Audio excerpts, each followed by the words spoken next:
Bonjour, j'espère que vous allez bien. Dans ce nouvel épisode, nous allons continuer de parler du livre de Matthew Walker, Why We Sleep, Pourquoi nous dormons. Et aujourd'hui, on va faire un focus sur le cycle du sommeil.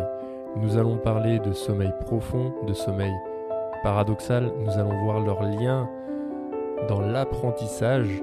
Qu'est-ce qui se passe dans le cerveau lorsque vous apprenez quelque chose et quel est le lien avec ces différents types de sommeil.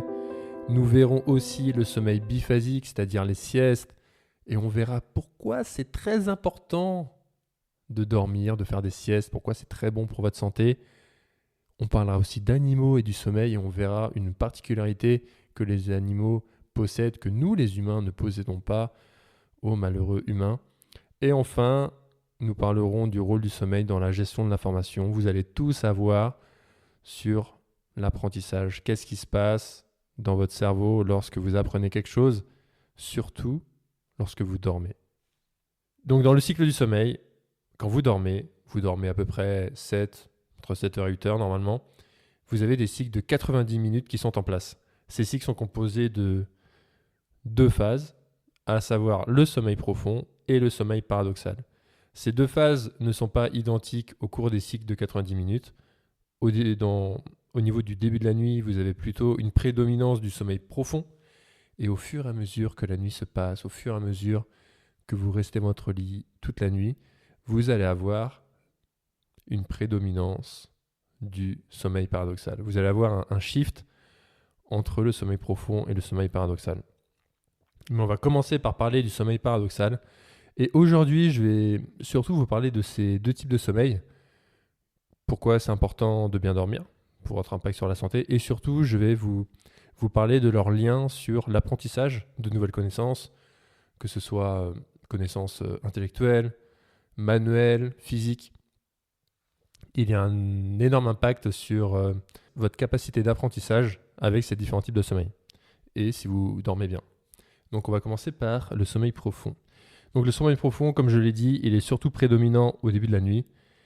Et il a un rôle de nettoyer votre circuit neuronal. C'est-à-dire que pendant la journée, vous allez apprendre des choses et pendant la nuit, ce qui va se passer pendant le sommeil profond, vous allez avoir en fait les choses que vous avez apprises, donc ça va être des connexions neuronales dans votre cerveau et pendant cette période de sommeil profond, vous allez avoir un nettoyage de votre circuit neuronal et le sommeil profond va supprimer toutes les connexions neuronales qui sont inutiles.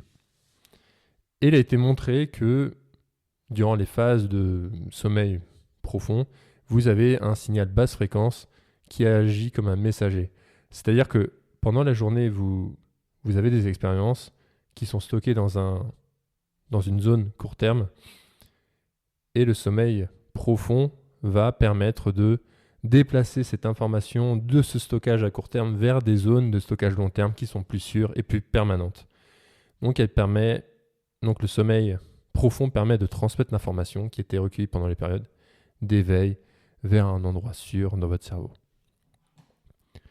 Ensuite, nous avons le sommeil paradoxal. Donc le sommeil paradoxal, quant à lui, il est surtout présent à la fin de la nuit, comme je l'ai dit en introduction.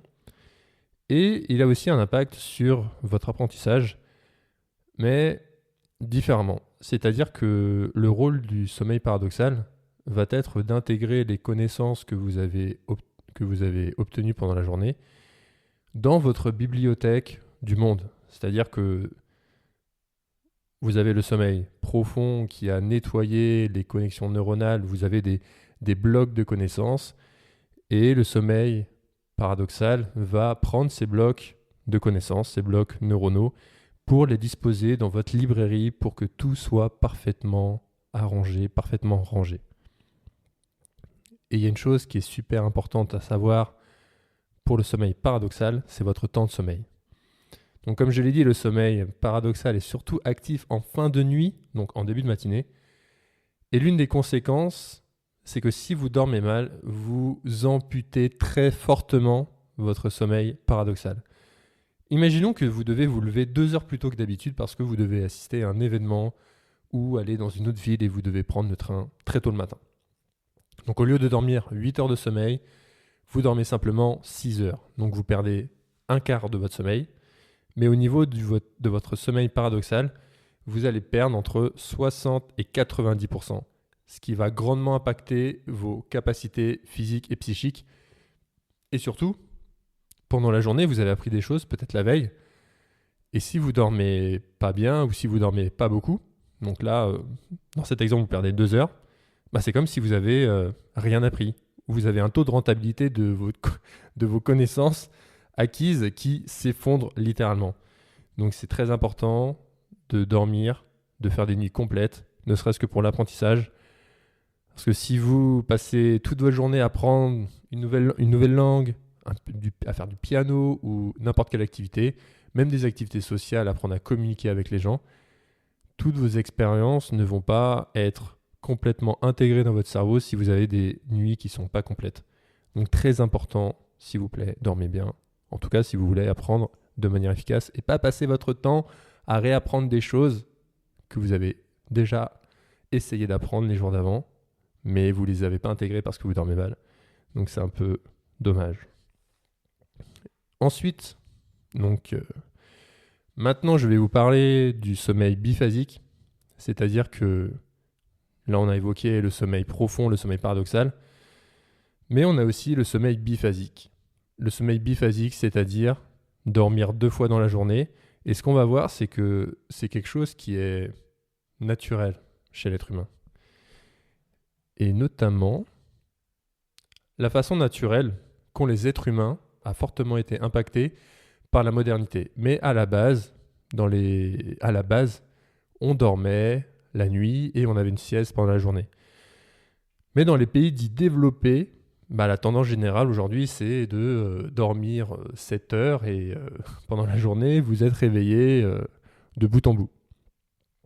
Mais dans certaines cultures qui n'ont pas l'électricité, notamment les Gabra au nord du Kenya ou encore le peuple des San dans le désert du Kalahari, leur mode de vie repose sur un sommeil biphasique. Ils ont une première phase qui sera de dormir, donc comme nous, 7 heures de sommeil on va dire, et durant l'après-midi, ils feront aussi une sieste entre 30 et 60 minutes. Et ce qu'il faut savoir, c'est que cette pratique du sommeil biphasique, elle n'a pas une origine culturelle, mais elle est profondément biologique.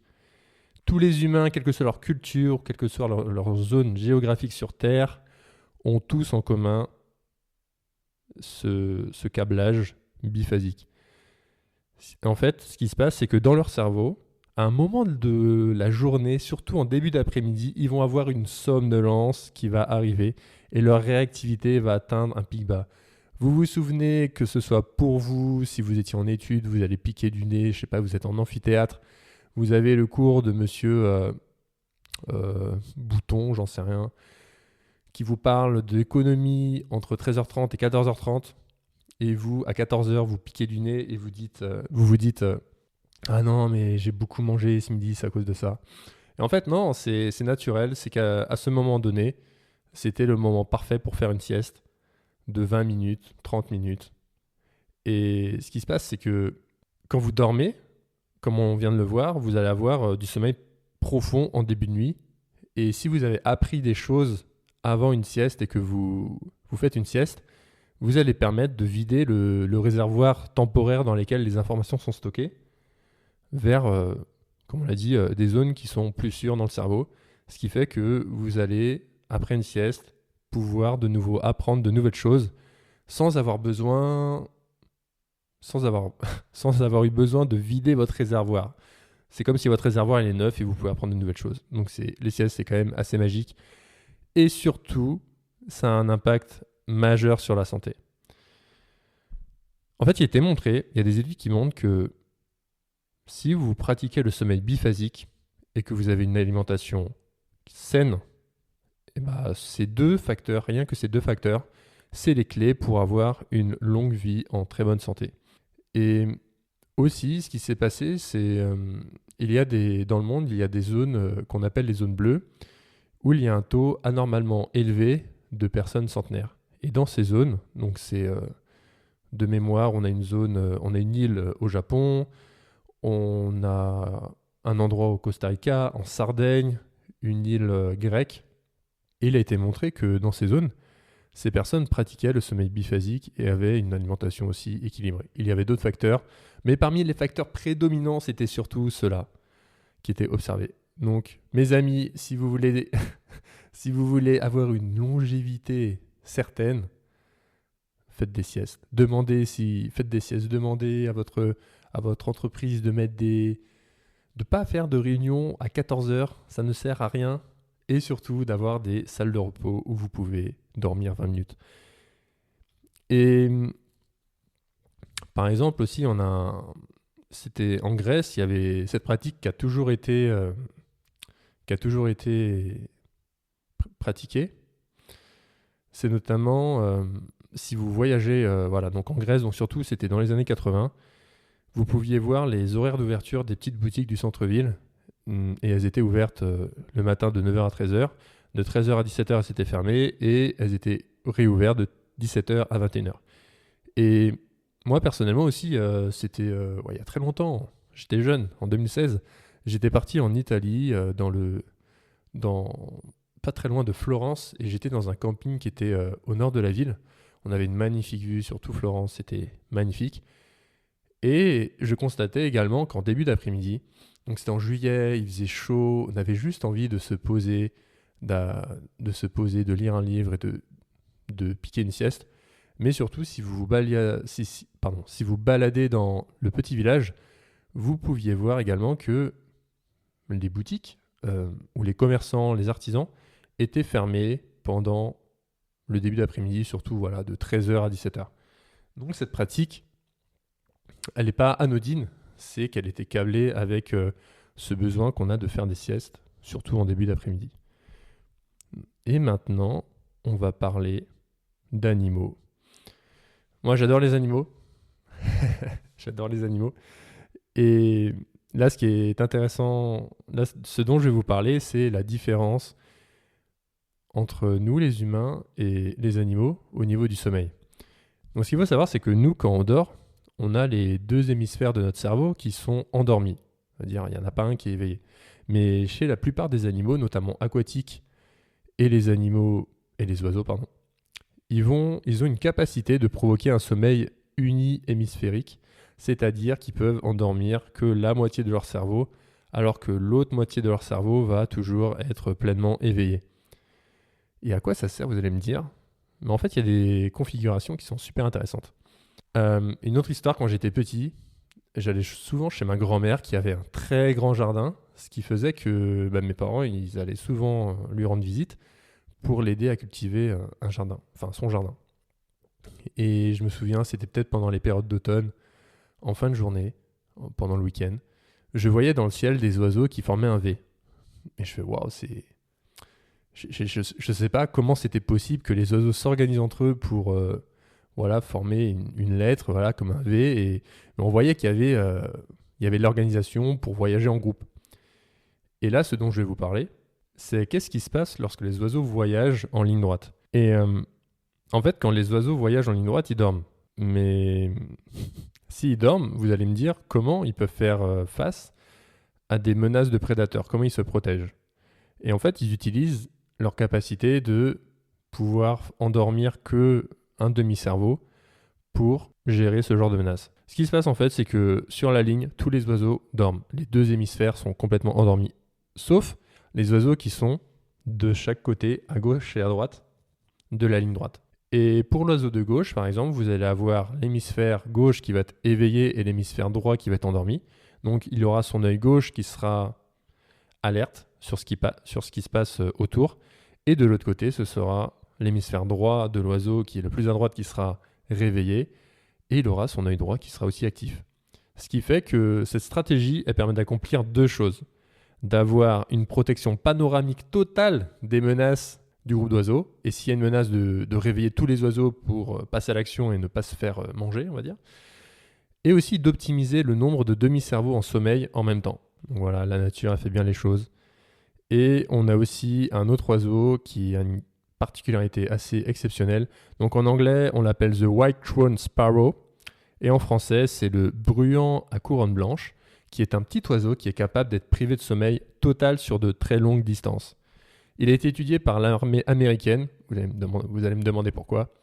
Parce que voilà, c'est vrai que être capable de ne pas dormir pendant beaucoup de temps et de ne pas avoir d'effets négatifs, parce que la particularité de cet oiseau, c'est qu'il est capable s'il est capable de manquer de sommeil pendant très longtemps, pendant les périodes migratoires, et surtout, il n'a aucun effet négatif sur sa santé. Il a une extraordinaire horloge biologique qui est résiliente à ce manque de sommeil, mais en tout cas sur cette période limitée.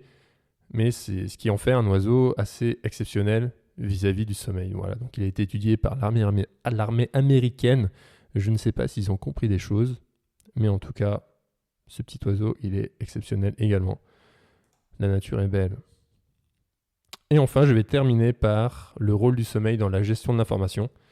Donc comme je l'ai dit rapidement, en fait, vous pouvez voir, au niveau de l'apprentissage, il y a 3 phases qui sont distinctes. Vous pouvez vous voir vous-même, en tant qu'être humain, lorsque vous êtes éveillé comme une éponge. Vous allez vivre des expériences. Vous avez vos capteurs, vos oreilles, vos yeux, votre bouche. Voilà, tout ça, c'est des capteurs. Vous allez entendre des sons, vous allez vivre des expériences, vous allez toucher des choses, vous allez expérimenter, je sais pas, un instrument de musique, vous allez essayer de parler une langue étrangère, vous allez communiquer avec des personnes, ils vont vous apprendre des choses, vous allez vivre des émotions. Il va se passer plein de choses durant la période d'éveil. Ce qui fait que, en fait, pendant la période d'éveil, vous allez vraiment expérimenter le monde et vous allez stocker toutes ces expériences dans votre cerveau pendant la journée. Une fois que le sommeil profond arrive, le sommeil profond, en fait, va, pour résumer, ça va être la phase de réflexion. Il va contribuer au stockage et au renforcement des nouveaux faits et compétences issues de ces expériences. Imaginons, ça peut être par exemple, vous avez appris aujourd'hui une recette pour, faire une tartelette. Dans la phase de sommeil profond, voilà, vous avez tous les éléments qui permettent de faire la tartelette qui ont été stockés dans votre cerveau. Les connexions neuronales inutiles ont été supprimées et vous avez un bloc de connexions neuronales sur comment faire une tartelette. Et pendant la phase de sommeil paradoxal, donc la phase d'intégration, ce que va faire votre cerveau, c'est qu'il va intégrer ce bloc neuronal dû à comment faire une tartelette dans votre bibliothèque du monde. C'est-à-dire qu'à l'instar d'une librairie, dans une librairie, vous allez avoir plein de livres qui sont parfaitement organisés entre eux, ce qui veut dire que voilà, vous allez avoir un livre d'économie, vous allez vous dire « Ah tiens, j'ai envie de savoir comment se passe la sociologie en Afrique du Nord. Ah, mais il est à côté du livre en économie, mais c'est tellement bien agencé, c'est trop bien, je peux vraiment y avoir accès rapidement. » Bah là, c'est exactement la même chose. Vous allez avoir votre blog de connaissances comment faire une tartelette qui va s'intégrer dans votre librairie, mais d'une manière harmonieuse. Ce nouveau fait va s'intégrer à votre monde, à toutes les expériences passées que vous avez eues, et du coup, la prochaine fois que vous allez avoir besoin de cette information, bah dans votre cerveau, a priori, vous allez avoir accès à cette tartelette. Voilà, quand vous allez vous dire, tiens, comment je fais une tartelette ?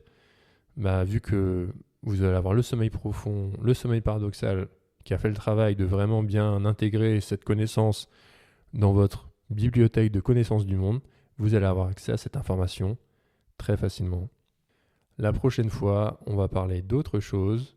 Je ne vous en dis pas plus et j'espère que vous allez passer un agréable moment en ma compagnie et je vous dis à bientôt pour un prochain épisode. Ciao!